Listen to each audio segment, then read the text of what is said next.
വസന്ത് അനിൽ നമ്പ്യാർ, നമ്മൾ എന്താണ് ഇവരുടെ പദ്ധതികളെ പറ്റി കേൾക്കുന്നത്? പണ്ട് റേഷൻ കട ഉണ്ടായിരുന്നു, ഇവരത് വന്ന് കെ സ്റ്റോർ ആക്കി. പണ്ട് നമ്മുടെയൊക്കെ വീട്ടിൽ ലാൻഡ് ലൈൻ ഫോൺ ഉണ്ടായിരുന്നു, ഇവരത് വന്ന് കെ ഫോൺ ആക്കും എന്ന് പറഞ്ഞു. അതിനുശേഷം K5, നാട്ടിൽ മുഴുവൻ കെ കൂട്ടിയുള്ള പരിപാടികളായിരുന്നു. ഹോം വന്നിട്ടുണ്ട് ഇപ്പോ. അതെ, ഒരു കെ മന്ത്രിയുമുണ്ട്. പക്ഷെ ഈ ബഡ്ജറ്റ് ഒരു കോ ബഡ്ജറ്റ് ആണ്, അങ്ങ് തെറ്റിദ്ധരിക്കേണ്ട. ആ കോ ബഡ്ജറ്റ് എന്ന് വെച്ചാൽ കൊല്ലം കൊട്ടാരക്കര കൊലച്ചതി ബഡ്ജറ്റാണ് ഇത്. ഈ ബഡ്ജറ്റ് പാടെ നീക്കിയിരിപ്പുള്ളത് കൊല്ലത്തിനും കൊട്ടാരക്കരയ്ക്കും. പിന്നെ ഇവരെ വിശ്വസിച്ച് ഇവരുടെ പുറകെ നടക്കുന്ന കുറെ പാവപ്പെട്ടവർക്ക്, സാധാരണക്കാർക്ക് കൊലച്ചതിയും കൊലച്ചോറിന്റെ അകത്ത് വിഷം മേടിച്ചുണ്ടാനുമുള്ള വക മാറ്റി വെച്ചിട്ടുണ്ട്. അതിനപ്പുറത്ത് ഒന്നുമില്ല. നോക്കൂ, 100 കോടി രൂപയാണ് സംസ്ഥാന സർക്കാർ വാഹനങ്ങൾ മാറ്റാൻ വേണ്ടി മാറ്റിവെച്ചിരിക്കുന്നത്. എന്നാൽ ഭൂനികുതി വർദ്ധിപ്പിക്കുന്നതിൽ നിന്ന് സംസ്ഥാന സർക്കാർ പ്രതീക്ഷിക്കുന്നത് 86 to 100 കോടി രൂപയാണ്. ഒരുപക്ഷെ പുതിയ വാഹനങ്ങളൊന്നും എടുക്കണ്ട, തൽക്കാലമുള്ള വാഹനത്തിൽ തന്നെ നമുക്ക് അങ്ങ് യാത്ര ചെയ്ത് കളഞ്ഞേക്കാമെന്ന് ഈ സർക്കാർ തീരുമാനിച്ചാൽ ഞാനും താങ്കളും അടങ്ങുന്ന സാധാരണക്കാരൻ ഭൂനികുതി അധികമായി അടക്കേണ്ടി വരില്ല.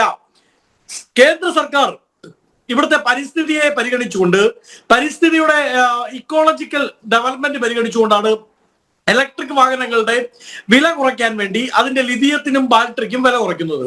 വലിയ പ്രതീക്ഷയോടുകൂടിയാണ് ഞാൻ അടക്കം അതിനെ നോക്കിക്കണ്ടത്. പക്ഷേ ആ ബഡ്ജറ്റ് പ്രഖ്യാപിച്ച് 2 ദിവസത്തിനിപ്പുറം ഇലക്ട്രിക് വാഹനങ്ങളുടെ വില ഇവിടെ വർദ്ധിക്കുകയാണ്. അതായത് കേന്ദ്ര സർക്കാർ ഇലക്ട്രിക് വാഹനങ്ങളുടെ വില കുറച്ച് കൂടുതൽ ഇലക്ട്രിക് വാഹനങ്ങൾ വിപണിയിലേക്ക് എത്തിക്കാൻ ശ്രമിക്കുമ്പോൾ, പരിസ്ഥിതി മലിനീകരണം കുറയ്ക്കാൻ ശ്രമിക്കുമ്പോൾ ഇവിടെ നിലവിൽ കിട്ടിയതിനേക്കാൾ കൂടുതൽ പണം കൊടുത്ത് നമ്മൾ അത് മേടിക്കേണ്ട അവസ്ഥയിലേക്ക് എത്തുകയാണ്. സംസ്ഥാന സർക്കാരിന് ഫണ്ട് പിരിക്കാൻ കഴിയാത്തതിന്റെ മുഴുവൻ ഉത്തരവാദിത്വവും കേന്ദ്രത്തിന്റെ അവഗണനയില്ല എന്നൊന്നും ഞങ്ങൾ പറയില്ല.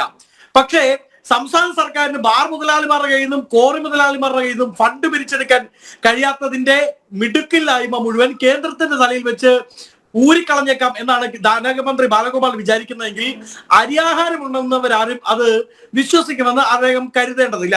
ഇനി ശ്രീ അഡ്വക്കേറ്റ് ബലദേവ് സച്ചിദാനന്ദൻ പറഞ്ഞൊരു കാര്യം ഓർത്ത് ഞാൻ ഇങ്ങനെ അത്ഭുതം കൂറുകയായിരുന്നു. അദ്ദേഹം പറഞ്ഞതാണ്, അദ്ദേഹം വളരെ മികച്ച ഒരു അഭിഭാഷകനാണ്, പക്ഷെ അദ്ദേഹത്തിന് സാമ്പത്തിക ശാസ്ത്രത്തിൽ വലിയ പരിജ്ഞാനമില്ല എന്ന് തോന്നുന്നു. അദ്ദേഹം പറഞ്ഞാണ് കേന്ദ്രത്തിന് എത്ര പദ്ധതി വേണമെങ്കിലും പ്രഖ്യാപിക്കാമല്ലോ, കാര്യം മറ്റേ റിസർവ് ബാങ്കിലെ കറൻസി അടിക്കുന്ന കമ്മട്ടം ആരുടെ കയ്യിലാണ്? കേന്ദ്രത്തിന്റെ കയ്യിലല്ലേ എന്നാണ് ചോദിച്ചത്. ശ്രീ ബലദേവ് സച്ചിദാനന്ദൻ അങ്ങേ പോലെ ഇത്ര സീനിയറായ ഒരു അഭിഭാഷകൻ പോലും പണ്ട് ഈ SFIക്കാരും DYFIക്കാരും പറഞ്ഞ് ഈ ക്യാപ്സ്യൂളാണ് വിശ്വസിക്കുന്നതെങ്കിൽ ധനമന്ത്രി ബാലഗോപാലിനെ, SFI DYFI ഡിഗ്രി മാത്രമുള്ള ബാലഗോപാലിനെ ഞാൻ കുറ്റം പറയില്ല. കേന്ദ്രത്തിന് പദ്ധതികൾ പ്രഖ്യാപിച്ചാൽ പിറ്റേ ദിവസം റിസർവ് ബാങ്കിൽ ചെന്നിട്ട് ആ ഗവർണർ ഒരു കാര്യം ചെയ്യൂ, ഞങ്ങൾ ഇങ്ങനെ ഒരു പദ്ധതി പ്രഖ്യാപിച്ചിട്ടുണ്ട്, ആ കമ്മട്ടം എടുത്ത് ഒരു 10 നോട്ട് അടിക്കൂ, വെയിലത്ത് കൊണ്ടുപോയിട്ട് ഉണക്കട്ടെ എന്ന് പറയാൻ പറ്റുമോ? അങ്ങനെ പറ്റുമായിരുന്നെങ്കിൽ വിവരക്കേട് പറയാതെ ഡെഫിസിറ്റ് നികത്താൻ കേന്ദ്രത്തിന്റെ റിസർവ് ബാങ്കിന് പണം അടിക്കാൻ വിവരക്കേട് പറയാതെ ടീച്ചർ പറഞ്ഞു തരും. വിവരക്കേട് പറയാതെ റിസർവ് ബാങ്കിനെ കൊണ്ട് പണം നോട്ട് എടുപ്പിക്കാൻ, ഡെഫിസിറ്റ് നികത്താൻ 2 രീതിയിൽ അവർ ചെയ്യുന്നത്. വിവരക്കേട് പറയാതെ ചുമ്മാ ഇരുന്നോട്ട് വിവരക്കേട് പറയാതെ പിന്നെ എന്തിനാ നോട്ട് അടിക്കുന്നത്? 16 ലക്ഷം കോടി 32 ലക്ഷം കോടി ആയതെങ്ങനെ വിവരക്കേട് പറയാതിരുന്നുണ്ട്. സാമ്പത്തിക അതിനുണ്ടാക്കി വിവരക്കേട് വിവരക്കേട് പറയരുത്. കേന്ദ്ര സർക്കാർ ഡെഫിസിറ്റ് നടത്തുന്ന 2 രീതിയിലാണ്. ഡെഫിസിറ്റ് അതേക്കുറിച്ച് എന്തുവാ ബജറ്റ് ഡെഫിസിറ്റ് ഉണ്ടാക്കി സംസാരിക്കും. വിവരക്കേട് പറയുന്നുണ്ട്. ബജറ്റ് ഡെഫിസിറ്റ് വന്നാൽ പല രീതിയിൽ നടത്താം. കേന്ദ്രത്തിന് നോട്ട് അടിക്കാതെ സംസ്ഥാന ഗവൺമെന്റ് അടിക്കാൻ പറ്റത്തില്ല. വിവരക്കേട് വന്നിട്ടുകൊണ്ട് പറയരുത്. അത് 2 കൂടെ പറയരുത്. അറിഞ്ഞുണ്ടാക്കി ആരെങ്കിലും അറിയാവുന്നവരോട് ചോദിച്ചിട്ട് വേണം. അല്ല, വിവരക്കേട് പറയരുത്. അല്ലെങ്കിൽ സ്വന്തം അഭിപ്രായം പറഞ്ഞോണ്ട് വേറെ ആരുടെ പേരിന്റെ പുറത്ത് വിവരക്കേട് പറയരുത്. പല പ്രാവശ്യം ബസൂരോടെ പറഞ്ഞിട്ടുണ്ട്, സംസാരിക്കുമ്പോൾ ബസത്തിന് പറയാനുള്ളത് പറയാം, വേറെ ആരുടെ കോളേജ് ആരും വിവരക്കേട് പറയും. മടയത്തരം, മണ്ടത്തരം, ഭോഷത്തരം പറഞ്ഞത് അങ്ങാണ്. ഈ ചർച്ച ഒന്ന് റിവൈൻഡ് ചെയ്ത് കേൾക്കൂ. ഒരു കാര്യം, വിവരക്കേട് പറയരുത്. വിവരമുള്ളവരാരും പറയട്ടെ പ്ലീസ്. അല്ലല്ല, കേന്ദ്ര ഗവൺമെന്റ് ഡെഫിസിറ്റ് വന്നാൽ, സാമ്പത്തിക കമ്മി വന്നാൽ ആ സമയത്താണ് കേന്ദ്ര, അല്ല ബജറ്റിനല്ല അടിക്കുന്നത്. കേന്ദ്ര ഗവൺമെന്റ് സാമ്പത്തിക കമ്മി വന്നാൽ അവർ റിസർവ് ബാങ്കിന് ഇപ്പൊ 2014 കേരളത്തിൽ എത്രയോ 16.25 ലക്ഷം കോടി, 2024 32 ലക്ഷം കോടിയാണ്, 16 ലക്ഷം കോടിയാണ് ഈ ഗവൺമെന്റ് അധികം അടിച്ചത്. അറിയാമോ? ഈ 10 വർഷം കൊണ്ട് അടിച്ച നോട്ടാ. ഈ നോട്ട് എന്തോ കണക്ക് പഠിക്കാതെ വന്നിരുന്നുണ്ട്. അല്ല, കണക്ക് പഠിക്കാതെ ഇവരൊക്കെ വന്നിരുന്നുണ്ട് പറയും. ടീച്ചർ ആ, അതിൽ കണക്ക് പഠിക്കാൻ ഇവരൊക്കെ ഒരു വ്യക്തത വരുത്തിയാൽ കൊള്ളാം. ടീച്ചർക്ക് നല്ലപോലെ അറിയാം. ഒരു മിനിറ്റ് ടീച്ചർ പറയട്ടെ. ടീച്ചർക്ക് ഒരു മിനിറ്റ് 2016 ഒരു സെക്കൻഡ് ടീച്ചർ ഒരു സെക്കൻഡ് ടീച്ചർ 2016 നോട്ട് നിരോധിക്കുമ്പോൾ 16.25 ലക്ഷം കോടിയാണ് മുഴുവനും പറഞ്ഞോളൂ. ഞാൻ പറയട്ടെ, പറഞ്ഞോ. എനിക്കറിയാവുന്ന കാര്യം. അതായത് ഒരു ഗവൺമെന്റ്, അതായത് സെൻട്രൽ ഗവൺമെന്റിനാണ്, റിസർവ് ബാങ്ക് ഓഫ് ഇന്ത്യക്കാണ് ഉത്തരവാദിത്വം മുഴുവനും നോട്ട് അടിക്കേണ്ടത്. സെൻട്രൽ ഗവൺമെന്റ് ആവശ്യപ്പെട്ടാലും റിസർവ് ബാങ്ക് ഓഫ് ഇന്ത്യ അത് അടിക്കില്ല. അതിന് ചില നോംസ് ഉണ്ട്. ഒന്നാമത്തെ നോം, GDP-യുടെ വളർച്ചയ്ക്ക് അനുസൃതമായിട്ട് ഒരു ഡിഫ്ലേഷൻ ഉണ്ടാകാതിരിക്കാനായിട്ട്, പിന്നെ GDP-യുടെ വളർച്ചയ്ക്ക് അനുസൃതമായിട്ട് ഇപ്പോൾ വളർച്ച 6% ഒരു പക്ഷേ 10% വർധനവ് നോട്ടിലുണ്ടാകും. എന്തിനാണെന്ന് വെച്ചിട്ടുണ്ടെങ്കിൽ ഒരു ഇൻസെൻറ്റീവ് എന്ന രീതിയിൽ, അതായത് ഒരു തേങ്ങ ഉൽപ്പാദിപ്പിച്ച് 20 രൂപയ്ക്ക് വിറ്റു, അല്ല 100 തേങ്ങ ഉണ്ടായിരുന്നപ്പോൾ അത് 10 രൂപ വീതം വിറ്റു, 200 തേങ്ങയായി വർദ്ധിപ്പിക്കുമ്പോഴത്തേക്കും അത് 10 രൂപ കിട്ടിയാൽ പോരാ, ഇനിയും വർധനം ഉണ്ടാകണമെങ്കിൽ 12 രൂപ ആ രീതിയിൽ വില വർദ്ധിക്കണം.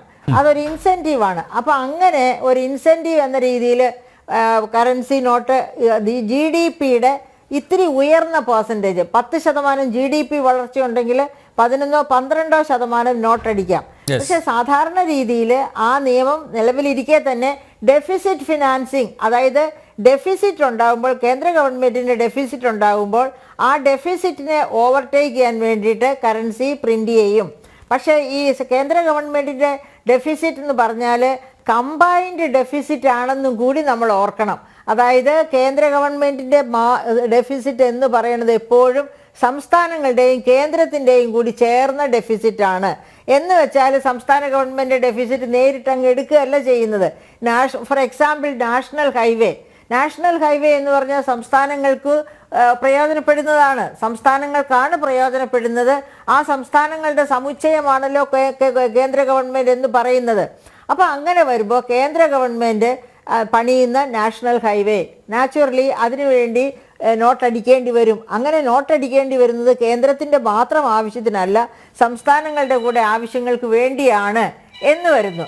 അപ്പോൾ ഈ ഡെഫിസിറ്റ് ഫിനാൻസിങ് എന്ന് പറയുന്നത് ഒരു ഭാഗം കടം മേടിച്ച് ഫില്ല് ചെയ്യും, അടുത്ത ഭാഗം പുതിയ കറൻസി അടിച്ച് ഫില്ല് ചെയ്യും.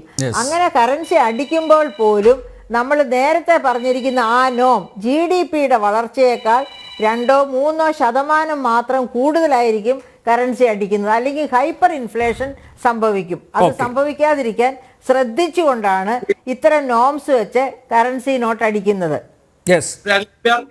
ഇപ്പൊ വ്യക്തമായല്ലോ. ഇത് തന്നെ ഞാൻ പറഞ്ഞത്. ടീച്ചർ പറഞ്ഞ അല്ല, ഒരു ടീച്ചറെ ഒരു സംശയം കൂടെ, ടീച്ചറോട് ഒരു സംശയം കൂടെ ടീച്ചറോട് ചോദിക്കുക. അതായത് നോട്ട് നിരോധിക്കുമ്പോൾ ടീച്ചറോട് ഒരു സംശയം, ടീച്ചർക്ക് നല്ല വ്യക്തമായിട്ട് അറിയാം. ടീച്ചർ വ്യക്തമായിട്ട് പറഞ്ഞല്ലോ. അപ്പൊ പിന്നെ വസന്ത് പറഞ്ഞ എന്താ, നോട്ട് അടിക്കാൻ എന്താ വിവരക്കാണ് വന്നിരുന്നു പറഞ്ഞേ, ഡെഫിസിറ്റ് ഫില്ല് ചെയ്യാൻ നോട്ട് അടിക്കും, ഡെഫിസിറ്റ് ആരുടെ ആയിരുന്നാലും നോട്ട് അടിക്കും. പിന്നെ എങ്ങനെ 16 ലക്ഷം കോടി 32 ലക്ഷം കോടി അത് 8 വർഷം കൊണ്ട് ടീച്ചർക്ക് അറിയാം. നല്ല പറയാൻ സമ്മതിക്കും. 2016 ലക്ഷം കോടിയായിരുന്നു, ഇപ്പൊ 32 ലക്ഷം കോടിയാണ്. സാധ്യതയില്ല. ടീച്ചറെ റിസർവ് ബാങ്ക് പുറത്തുവിട്ട കണക്കാണ് 32 ലക്ഷം കോടി. റിസർവ് ബാങ്ക് പുറത്തുവിട്ട കണക്കാ 32 ലക്ഷം കോടി. ടീച്ചറെ റിസർവ് ബാങ്ക് പുറത്തുവിട്ട കണക്കാ 32 ലക്ഷം കോടി. അല്ലാതെ പിന്നെ വിവരക്കേട് പറയരുത്. ടീച്ചർ പറഞ്ഞല്ലോ ഡെഫിസിറ്റ് ഫില്ല് ചെയ്യാൻ നോട്ട് ഡെഫിസിറ്റ് ഫില്ല് ചെയ്യാൻ നോട്ട് ടീച്ചർ വ്യക്തമാക്കിയല്ലോ അത്. അല്ല, ഈ ചർച്ചയിൽ അദ്ദേഹം അരമണിക്കൂർ സംസാരിച്ചപ്പോൾ മിണ്ടാതിരുന്ന് കേട്ട ആളാണ് ഞാൻ. അദ്ദേഹം ഒരു സീനിയർ ആണല്ലോ, പ്രായം കൊണ്ട് മുതിർന്ന ആളാണല്ലോ, അത് പരിഗണിച്ചിരുന്നത്. ഞാൻ സംസാരിച്ച് 2ാമത്തെ മിനിറ്റിൽ ഇടപെട്ട് വീണ്ടും അരമണിക്കൂർ സംസാരിക്കാനാണെങ്കിൽ ഈ ചർച്ചയിൽ അങ്ങ് സംസാരിക്കില്ല. മനസ്സിലാക്കിക്കോളൂ. അങ്ങ് ഞങ്ങൾ 3-4 പേര് സംസാരിച്ചല്ലോ. പറയട്ടെ പല്ലേ, വിവരക്കേട് പറഞ്ഞാൽ പറയും, അങ്ങനെ തർക്കമൊന്നുമില്ല. അല്ല, ടീച്ചർ പറഞ്ഞല്ലോ പറഞ്ഞു. നിങ്ങൾ പറഞ്ഞെന്താ, ഈ ചർച്ച കഴിഞ്ഞിട്ട് അങ്ങ് സമയമുണ്ടെങ്കിൽ യൂട്യൂബിൽ പോയി അങ്ങ് പറഞ്ഞത് കേൾക്കണം. അങ്ങ് പറഞ്ഞത് ഞങ്ങളുടെ കയ്യിൽ കമ്മട്ടമില്ലല്ലോ, നിങ്ങളുടെ കയ്യിൽ അത് ഉണ്ടല്ലോ എന്നാ പറഞ്ഞത്. അതിനാ ഉത്തരം പറഞ്ഞത്. അതിന് ഞാൻ പറഞ്ഞ ഉത്തരം വ്യക്തമാണ്, അത് വ്യക്തമാണെന്ന് പ്രേക്ഷകർക്ക് മനസ്സിലാവും. അങ്ങേക്ക് മനസ്സിലാവില്ല. കാര്യം എന്താണെന്ന് അറിയാമോ? നിങ്ങൾ ബാലഗോപാൽ സ്കൂൾ ഓഫ് എക്കണോമിക്സ് ആണ്. അത് മനസ്സിലാവാത്തതിന് എനിക്ക് കുഴപ്പമില്ല. അങ്ങും അഭിഭാഷകനാണ്, ഞാനും അഭിഭാഷകനാണ്. ഈ രാജ്യത്ത് നിയമ സംവിധാനത്തിലൂടെ കടന്നു പോകാൻ ഏത് സാധാരണക്കാരനും സാധിക്കണം എന്ന് വിശ്വസിക്കുന്നവരാണ് നമ്മൾ. അതിന് 1 രൂപ പോലും മുടക്കേണ്ടി വരരുത് എന്നതാണ് എന്റെ നിലപാട്, അങ്ങയുടെ നിലപാട്. അതായിരിക്കണം. പക്ഷെ അതിനെ കൂട്ടിയതിന് ഇത്രക്കല്ലേ കൂട്ടിയുള്ളൂ എന്ന് പറയാൻ എന്തൊരു നാണക്കേടില്ലേ. നോക്കൂ, കുടുംബശ്രീക്ക് വേണ്ടി മാറ്റിവെച്ചിരിക്കുന്നു എന്ന് പറയുന്നു. കഴിഞ്ഞ കുടുംബശ്രീ പദ്ധതികൾക്ക് വേണ്ടി നിങ്ങൾ 230 കോടി മാറ്റിവെച്ചിരിക്കുന്നു. കുടുംബശ്രീ പദ്ധതികളിലായിരുന്നല്ലോ നിങ്ങളുടെ 20 രൂപ ഊണ്. എത്രയാ കുടിശ്ശിക കൊടുക്കാനുള്ളത്? സപ്ലൈകോയ്ക്ക് വേണ്ടി മാറ്റിവെച്ചിരിക്കുന്ന പൈസ കഴിഞ്ഞ തവണ സപ്ലൈകോയിൽ നിന്ന് പ്രൊക്യൂർ ചെയ്ത പണത്തിന്റെ കടം കൊടുത്തു തീർക്കാൻ സാധിക്കുമോ? ഈ നെൽ കർഷകർക്ക് കൊടുക്കാനുള്ള, അതായത് ഈ ബഡ്ജറ്റിൽ മാറ്റിവെച്ചിരിക്കുന്ന എല്ലാ പണവും കഴിഞ്ഞ ഒരു വർഷം നിങ്ങൾ ഉണ്ടാക്കിയ കടം വീട്ടാൻ പോലുമില്ല. കാരുണ്യ ബെലവൻസ് ഫണ്ട് 1500 കോടി രൂപ കടത്തിലാണ് ഈ സർക്കാർ ഈ ബഡ്ജറ്റിൽ പ്രഖ്യാപിച്ചിരിക്കുന്നത്. 700 കോടി രൂപ. ശ്രീ അനിൽ നമ്പ്യാർ, അതായത് കഴിഞ്ഞ വർഷത്തെ കടം തീർക്കണമെങ്കിൽ ആവശ്യമായത് 1500 കോടിയാണെങ്കിൽ ഈ വർഷത്തേക്ക് കൂടി ഞങ്ങൾ 700 കോടിയാണ് പ്രഖ്യാപിക്കുന്നത് എന്ന് പറഞ്ഞാൽ എത്ര രൂപ മിച്ചമുണ്ടാകും? അതായത് നിങ്ങൾ അര മുറുക്കി ഉടുക്കണമെന്ന് പറയുമ്പോൾ ആ അര മുറുക്കാനുള്ള കയറെടുത്ത് സാധാരണക്കാരന്റെ കഴുത്തിനിട്ട് ഒരു സൈഡിൽ ബാലഗോപാലും ഇപ്പുറത്തെ സൈഡിൽ മുഖ്യമന്ത്രി പിണറായി വിജയനും കൂടി കഴുത്തങ്ങ് മുറുക്കി ഞങ്ങളെ കഴുത്ത് മുറുക്കുകയും നിങ്ങൾ അര മുറുക്കാതെ പുതിയ വണ്ടി മേടിക്കുക, പുതിയ സംവിധാനങ്ങളുമായി പോവുക. ഒരു കാര്യം കൂടി, നിങ്ങളുടെ വേറൊരു പദ്ധതി ഉണ്ടല്ലോ, എന്താണ് കെ ഹോം പദ്ധതിക്ക് വേണ്ടി 5 കോടിയാണ് അനിൽ നമ്പ്യാർ മാറ്റി വെച്ചിരിക്കുന്നത്. എന്നിട്ട് ബഡ്ജറ്റ് വായിച്ചിട്ടുണ്ടെങ്കിൽ ശ്രീ ബലദേവ് സജ്ജാനന്ദൻ മനസ്സിലാവും, ബഡ്ജറ്റ് തന്നെ പറയുന്നു ആ 5 കോടി രൂപ സാധ്യതാ പഠനത്തിന് വേണ്ടിയാണ്. പിന്നെ ഇപ്പൊ ജയസൂര്യൻ പറഞ്ഞതുപോലെ ഹൈഡ്രജൻ ഹബ്ബാക്കി മാറ്റും അത്രേ. അതിനുവേണ്ടി 50 കോടി രൂപ മാറ്റി വെച്ചു. എന്തിനാണത്? അതും എത്രയാ? 5 കോടി. ഓക്കെ. അതും എന്തിനാ? സാധ്യതാ പഠനത്തിനാണ്. അതായത് കൺസൾട്ടൻസി പഠനങ്ങൾ നടത്താൻ വേണ്ടി, കൺസൾട്ടൻസി ഏജൻസികൾക്ക് അഴിമതി നടത്താൻ വേണ്ടി നിങ്ങൾ പണം മാറ്റി വെക്കുക. അല്ലാതെ നിങ്ങൾ എന്താണ് ഈ കെ ഹോം കൊണ്ട് ഉദ്ദേശിക്കുന്നത്? നാട്ടിൽ മുഴുവൻ ഒരുപാട് പേര് വീടടച്ചിട്ടുണ്ട്. നാളെ മുഴുവൻ നിങ്ങൾ സർക്കാർ പ്രൊക്യൂർ ചെയ്ത് കളയും. അപ്പൊ എന്തെങ്കിലും ഒരു കെ വേണല്ലോ. അതെ, കെ എല്ലെന്ന് ഇത് കോയാണ്. ഇത് കോ ബഡ്ജറ്റാണ്. കൊലച്ചതി, കൊട്ടാരക്കര, കൊല്ലം ബഡ്ജറ്റ് പാവപ്പെട്ടവന്റെ അടിവാരം ഇളക്കുന്ന രീതിയിൽ മുമ്പോട്ട് പോവുകയാണ്. അവരമുറുക്കില്ല കേട്ടോ. അവർക്ക് 100 കോടിയുടെ വണ്ടി മേടിക്കണം, അവർക്ക് പുതിയ കെട്ടിടങ്ങളിൽ ഫണ്ട് ഇൻവെസ്റ്റ് ചെയ്യണം, അവരുടെ മക്കൾ നടത്തുന്ന കൺസൾട്ടൻസി, ഞാൻ വളരെ ആധികാരികതയോട് കൂടിയാണ് പറയുന്നത്, അവരുടെ മക്കൾ നടത്തുന്ന കൺസൾട്ടൻസി ഏജൻസികളിലേക്ക് പണം കൊടുക്കാൻ വേണ്ടി പണം മാറ്റിവെക്കണം. അതിലൊന്നും അവർക്ക് ഒരു അരമുറുക്കലുമില്ല, ഒരു കേന്ദ്ര ഞെരുക്കലുമില്ല, ഒരു വിധത്തിലുള്ള കേന്ദ്ര ധനസഹായത്തിന്റെ കുറവുമില്ല. പക്ഷേ സാധാരണക്കാരൻ നികുതി കൊടുക്കുമ്പം അരമുറുക്കണം. കേന്ദ്രം നമ്മളെ മുറുക്കുന്നു അല്ലേ? സാധാരണക്കാരൻ ഒരു EV വെഹിക്കിൾ മേടിച്ചേക്കാം. ശ്രീ അനിൽ നമ്പ്യാർ 8% to 10% വർധനവ്. അതായത് 15 ലക്ഷത്തിൽ കുറഞ്ഞ കൊള്ളാവുന്ന ഒരു മിഡ് SUV വെഹിക്കിൾ പോലും EV വെഹിക്കിൾ കിട്ടില്ല. ആ 15 ലക്ഷത്തിന്റെ 10% എന്ന് പറയുമ്പോൾ 1.5 ലക്ഷം രൂപയാണ് ഒരു വണ്ടിയിൽ കൂടാൻ പോകുന്നത്. ഒന്ന് ആലോചിച്ച് നോക്കൂ, ഒരു വണ്ടിയിൽ 1.5 ലക്ഷം രൂപ വർദ്ധിക്കാൻ പോകുന്നു. എന്താ നിങ്ങൾ സർക്കാരിന്റെ നയം? നിങ്ങൾ വലിയ പരിസ്ഥിതി സംരക്ഷകരാണ് എന്ന് പറഞ്ഞ് പണ്ട് ഗെയിൽ പൈപ്പ് ലൈനെതിരെ നിൽക്കുകയും പിന്നീട് അതേ ഗെയിൽ പൈപ്പ് ലൈൻ ഉദ്ഘാടനം ചെയ്യാൻ പോയപ്പോഴല്ലേ വയൽക്കിളി കൂട്ടം സമരം ചെയ്യുമ്പോൾ അവരെ SDPI എന്ന് വിളിച്ചവരല്ലേ? വയൽക്കിളിയുടെ ഈ പറയുന്ന കേരളത്തിനെതിരെ സമരം ചെയ്യുന്നവരെ RSS എന്ന് വിളിച്ചവരല്ലേ? അപ്പൊ നിങ്ങൾക്ക് പരിസ്ഥിതിയെ സംരക്ഷിക്കണമെങ്കിൽ 1.5 ലക്ഷം രൂപയാണോ ഒരു EV വെഹിക്കിളിൽ വർദ്ധിപ്പിക്കേണ്ടത്? ഒരു മര്യാദ വേണ്ട കൊള്ളയടിക്കുന്നതിൽ. വട്ടിപ്പലിശക്കാരന്റെ മനസ്ഥിതിയാണ് ധനമന്ത്രിക്കുള്ളത് എന്ന് ഈ ബഡ്ജറ്റ് വായിച്ചാൽ മനസ്സിലാകും. നിങ്ങൾ പറയുന്ന കേന്ദ്ര അവഗണന സത്യമാണെങ്കിൽ പോലും അത് ഫോഷ്കാണ് എന്ന് ജനം വിശ്വസിച്ച് പോകുന്ന രീതിയിൽ നിങ്ങൾ ഈ പോക്കറ്റ് അടിക്കുന്ന കുറുവാ സംഘത്തെ പോലെ, രാത്രിക്ക് രാത്രി ഇറങ്ങി നടക്കുന്ന കുറുവാ സംഘത്തെ പോലെ നിങ്ങൾ പകൽ സാധാരണക്കാരന്റെ പോക്കറ്റ് അടിക്കുന്ന സർക്കാരായി മാറിയിരിക്കുകയാണ്.